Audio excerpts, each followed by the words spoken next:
Welcome to News Desk on Celebration TV. I am Comfort James. And I'm Femi Marks. And the news making the rounds. Please stay with us as we bring you details. Watch robust, objective, analytical, informative, educative, entertaining and inspiring news on Celebration TV News Desk. Every weekday, 11 a.m. GMT+1, that is 11 a.m. GMT+1 on Mondays through Fridays. You are welcome to Sports Corner. I am Ivan Agafe. Celebration TV News Desk, the whole truth.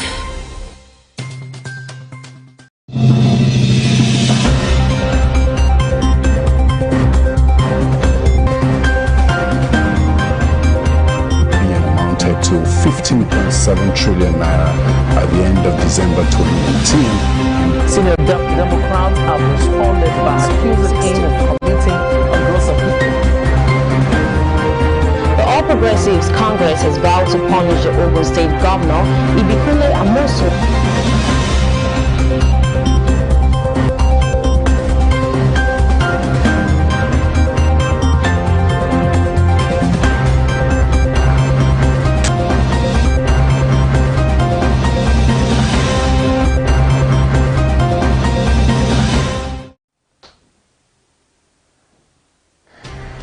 Obaseki will soon join us at the PDP chair. Burundi to swear in President Ndayishimiye on June 18th, says government. US to reveal black hanging deaths after outcry. Nigeria needs to spend 18% GDP on infrastructure, says IMF.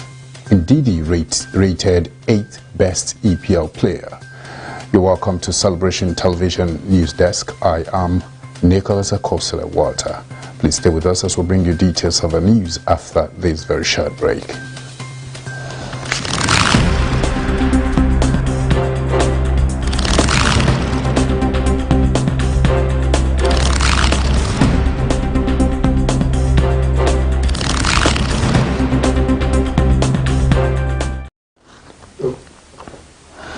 All right, thanks for joining us, and now the news in details. Edo State Chairman of the People's Democratic Party, Mr. Tony Aziegbemi, confirmed that Governor Godwin Obaseki and other top officials of the All Progressive Congress would soon join his party. Aziegbemi, however, said the governor would not be given an automatic ticket to fly the party's flag, as other aspirants had shown interest in same position. The PDP has fixed its governorship primary for June 19th and 20th. Obaseki was disqualified from contesting the governorship primary of the All Progressives Congress slated for June 22nd.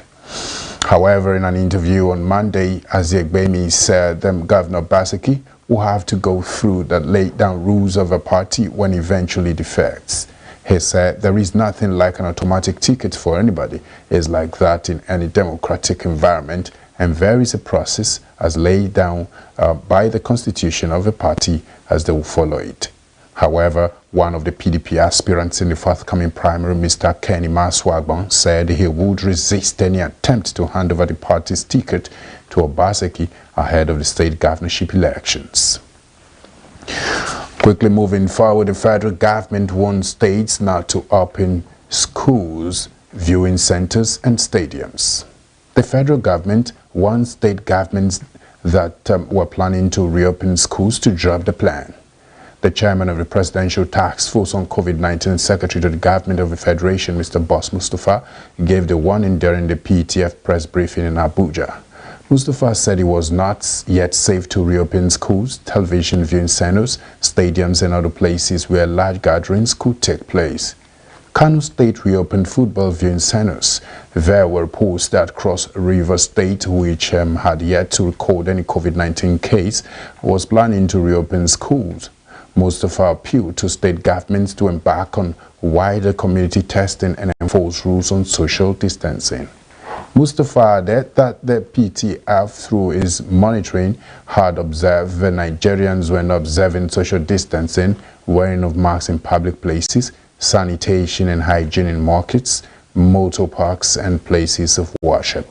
The SGF attributed the increase in the number of COVID-19 to the increasing number of tests being conducted across the country. He said the battle against COVID-19 had reached the level of individual and collective responsibility. And other stories, Oyo State orders churches to hold 25% capacity service. The Oyo State COVID-19 Task Force disclosed that it has relaxed the curfew imposed on the state. The review was announced after a 2.5-hour meeting coordinated by Governor Seyi Makinde. The governor, who doubles as the chairman of the state COVID-19 task force, said the curfew will now run from 10 p.m. to 4 a.m. Decisions were also reached on the resumption of primary 6 students, JSS3 and SS3 students from Monday, June 29th. Resumptions of work by all categories of workers at the state secretariats from June 22nd, opening up of mosques and churches which are to operate at 25% capacity, and the limiting of public gatherings to 25 persons. It was learned that the state secretariat, which was shut on March 27th as a result of the COVID-19 pandemic and later reopened to staff on grade level 13 and above on April 27, will be open to other workers on June 22nd. And quickly coming from around Africa, Burundi to swear in President Ndayishimiye on June 18th, says government. Burundi will swear in President-elect Evariste Ndayishimiye on Thursday, June 18th. The development comes a week since the death of outgoing peer CRUSADES. The Ministry of Foreign Affairs, in a note verbal, invited heads of diplomatic missions to the event, which is slated for this state in Gnoma in the capital, Gitega. Ndayishimiye was originally supposed to be invested in August after winning May 20th polls, which the opposition successfully contested in court. The death of CRUSADES created a vacuum, which as expected the Speaker of the National Assembly to occupy by Cabinet last week sought judicial direction on the vacuum. The Constitutional Court ruled late last week that the President-elect be sworn in as soon as possible.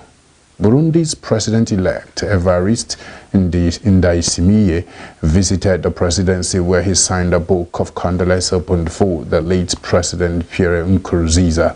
He arrived at Ntare House along with his wife and an entourage, signing the book of condolence before delivering an address in which he eulogized his predecessor. The Constitutional Court directed on Friday that there was no need for an interim president and that as President-elect Ndayishimiye should be sworn in as soon as possible. There has not been any dates announced by government yet. Cabinet led by the first VP Gaston Sindimwo sought interpretation of relevant transition laws at a time when most analysts said National Assembly Speaker Pascal Nyabenda was expected to be sworn in till the investiture in August of the President-elect. And quickly still from around Africa, Morocco sends 8 million masks to 15 African countries. Morocco has begun shipment of 8 million masks and all the medical supplies to help 15 African countries in their efforts to deal with the coronavirus outbreak, as instructed directly by Moroccan King Mohammed VI. The aid also includes 900,000 visors, 600,000 hygiene caps, 60,000 medical coats, 30,000 liters of hydroalcoholic gel, and 75,000 packs of chloroquine and 15,000 packs of azithromycin, 2 drugs used for the treatment of COVID-19. The aid will be shipped to Burkina Faso, Cameroon, Comoros, Congo, Eswatini, Malawi, Mauritania, Niger, the Democratic Republic of Congo, Senegal, Tanzania, Chad, and Zambia. According to a statement by the Ministry of Foreign Affairs, the medical gears and products are made in Morocco in line with World Health Organization standards and are donated as a gesture of solidarity from an initial launched by King Mohammed VI to promote joint African action to counter COVID-19 outbreak. The initiative aims inter alia to promoting the sharing of best practices in the fight against the coronavirus pandemic and bolstering the cooperation to mitigate the health, economic and social impacts of the pandemic. This announcement comes just days after Morocco showed its desire to host the African Center for Disease Control and Prevention, which will be built in the future under the auspices of the African Union. The kingdom has multiplied diplomatic initiatives and investments in recent years in Africa. We'll go on a very short break. We'll come back. We'll bring you more updates from the United States. Stay with us. Welcome to News Desk on Celebration TV. I am Comfort James. And I'm Femi Mark. And the news making the rounds. Please stay with us as we bring you details. Watch robust, objective, analytical, informative, educative, entertaining and inspiring news on Celebration TV News Desk. Every weekday, 11 a.m. GMT plus 1, that is 11 a.m. GMT plus 1 on Mondays through Fridays. You are welcome to Sports Corner. I am Ivan Agafe. Celebration TV News Desk, the whole truth.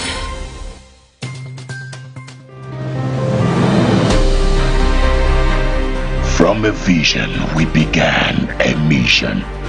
Now we here. A long journey with a beautiful now, touching lives, blessing homes, bringing the best of entertainment and reaching the ends of the earth by revealing Jesus and releasing destinies. It's been 7 years of God's perfection. Celebration TV at 7. Happy anniversary.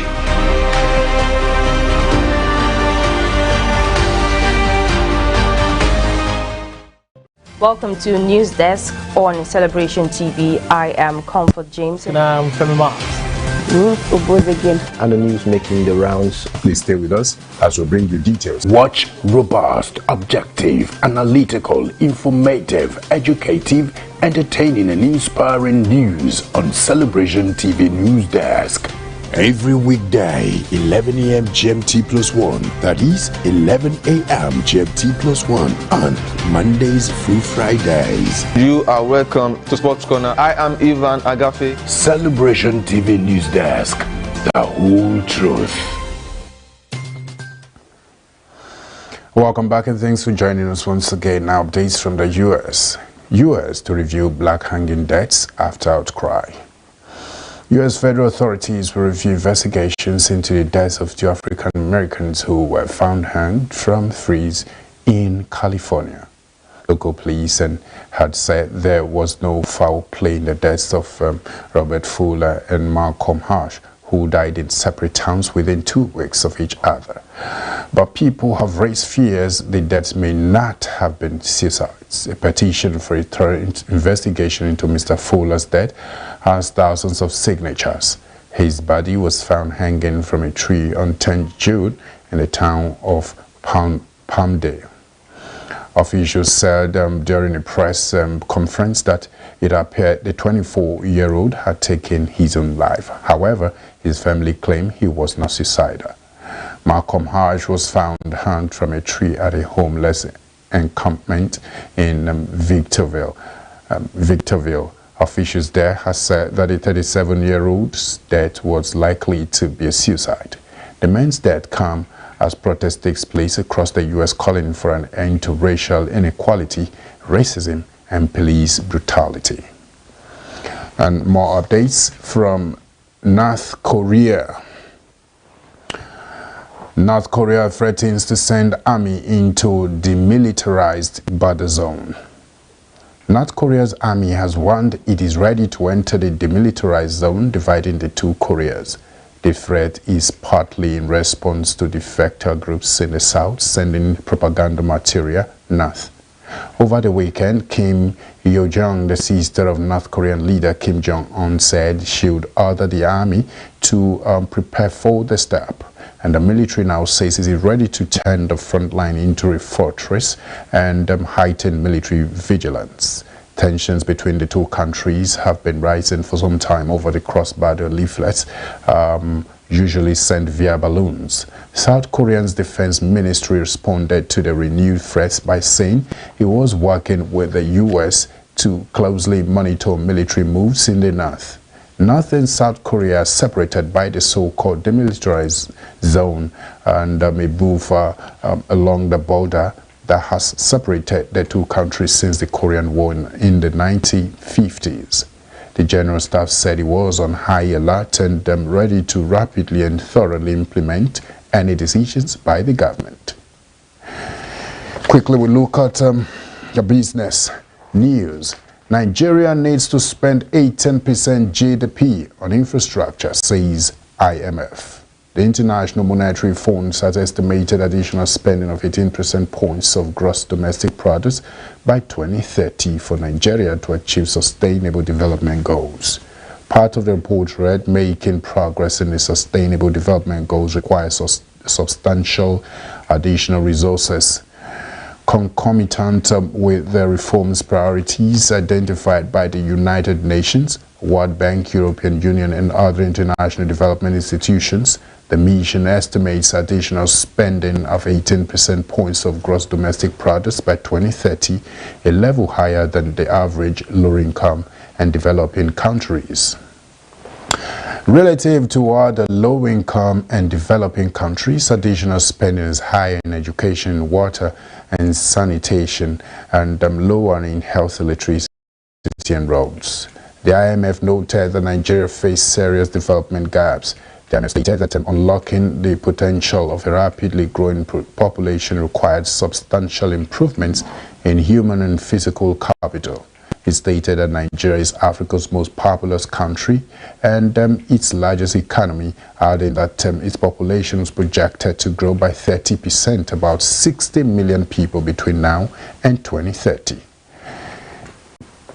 To raise living standards, reduce poverty, and provide better opportunities for the growing youths, Nigeria needs to invest more on its people, education and health, and its infrastructure, roads, electricity, and water and sanitation.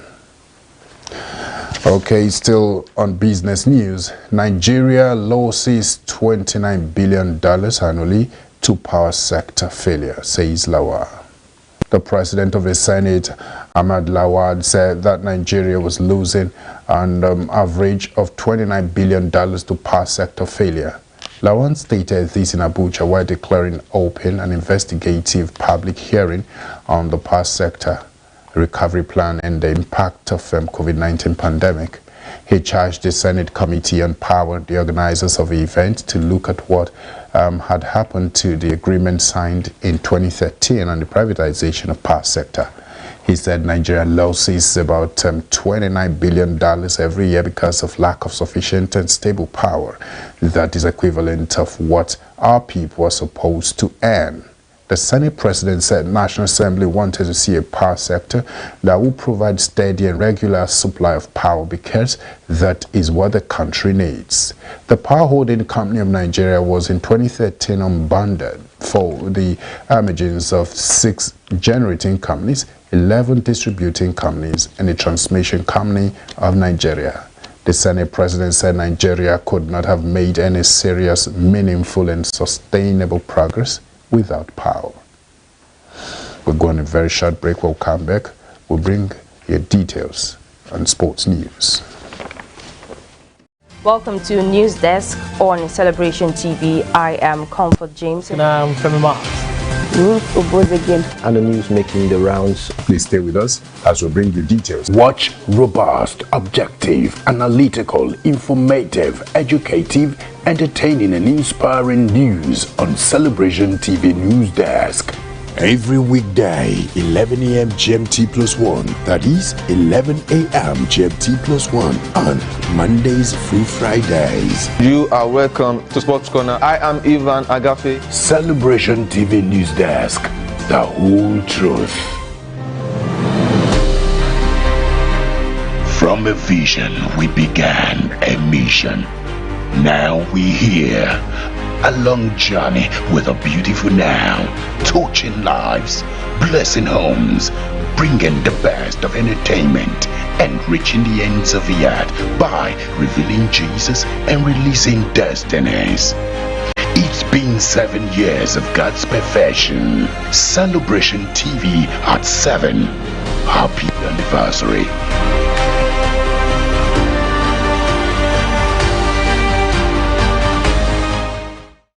Welcome to News Desk on Celebration TV. I am Comfort James. And I'm Femi Marks. And the news making the rounds. Please stay with us as we bring you details. Watch robust, objective, analytical, informative, educative, entertaining and inspiring news on Celebration TV News Desk. Every weekday, 11 a.m. GMT plus 1. That is 11 a.m. GMT plus 1 on Mondays through Fridays. You are welcome to Sports Corner. I am Ivan Agafe. Celebration TV News Desk. The whole truth. You're welcome to Sports News. Didi rated 8th best EPL player. Leicester City midfielder Wilfred Ndidi has been rated 8th overall best player in the English Premier League according to statistics. The rating also placed the Nigerian in second position as the best defensive midfielder in the division.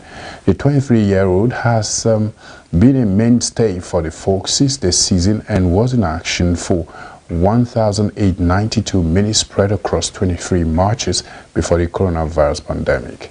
The midfielder has a rating of 7.36, which is bettered by Manchester City's Kevin De Bruyne, 7.92 Adama Traore of Wolves, and 7.61 Riyad Mahrez, another City player with 7.59 rating, Leicester teammate Ricardo Pereira, and 7.50.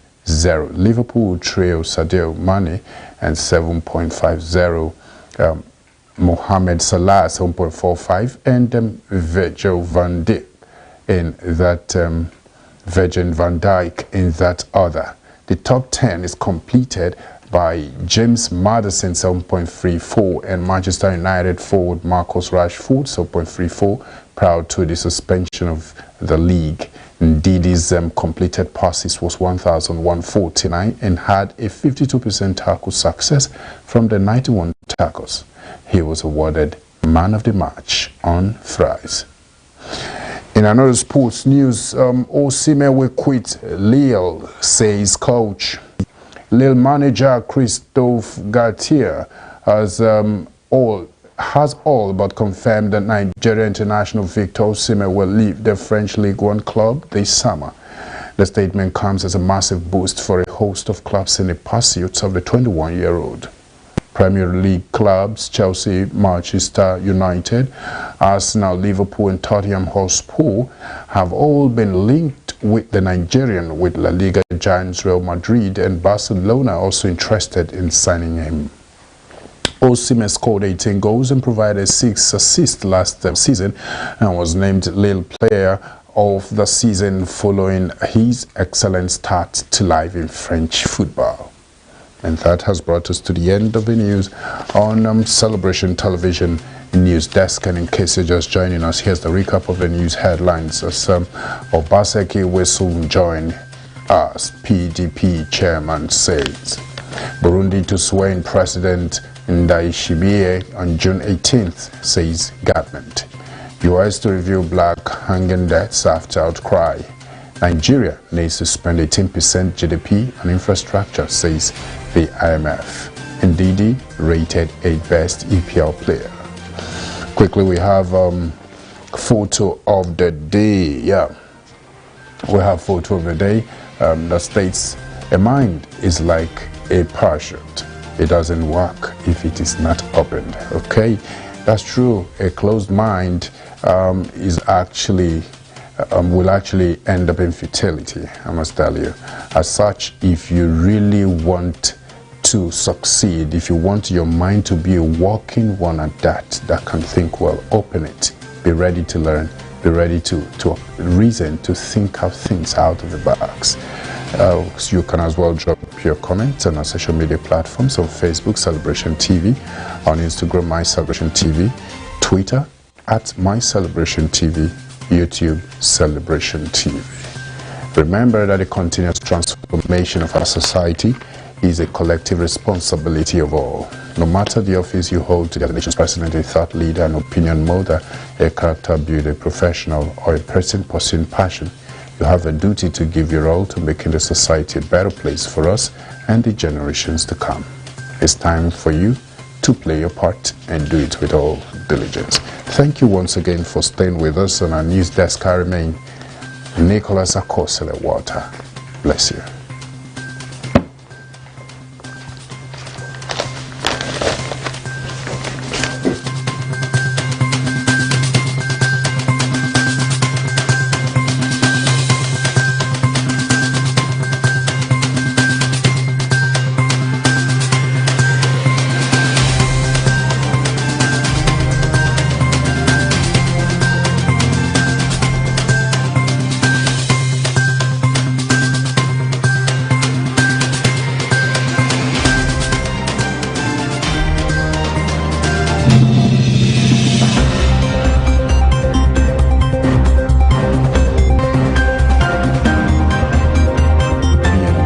To 15.7 trillion naira at the end of December 2019. Senior Democrats have responded by accusing him of committing a gross offence.